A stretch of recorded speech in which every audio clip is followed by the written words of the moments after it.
Welcome to Burlap Teachers. Enjoy the video. In this video, I will show how to make chicken brown stock. First, preheat your oven to 400 degrees Fahrenheit. Arrange about 3 to 4 pounds of chicken bones, along with roughly 1 pound of chopped carrots, celery, and onions, in a single layer on a large roasting pan. Roast these ingredients for approximately 45 minutes to 1 hour, or until they achieve a deep, rich brown color. This crucial step develops the foundational flavor and color for your stock. Once your bones and vegetables are beautifully browned, carefully remove them from the roasting pan and transfer them to a large stock pot. Next, place the roasting pan over medium heat on your stovetop. Add about 2 cups of water or dry white wine to the hot pan, scraping up all those delicious brown bits from the bottom.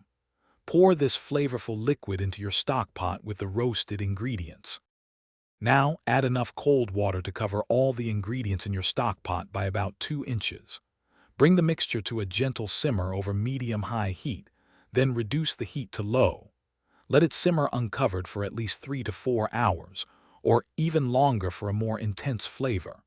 During this time, use a ladle or spoon to regularly skim off any foam or impurities that rise to the surface, ensuring a clear stock. After simmering, carefully strain your stock through a fine mesh sieve lined with cheesecloth into a clean container. Discard the solids. It's crucial to cool the stock rapidly. You can do this by placing the container in an ice bath. Once completely cool, transfer the stock to airtight containers. It will keep well in the refrigerator for up to 4 days, or you can freeze it for several months. Don't forget to check the description for a link to Little Trees, Black Ice, and other great deals. Thanks for watching. Consider subscribing if this video helped you.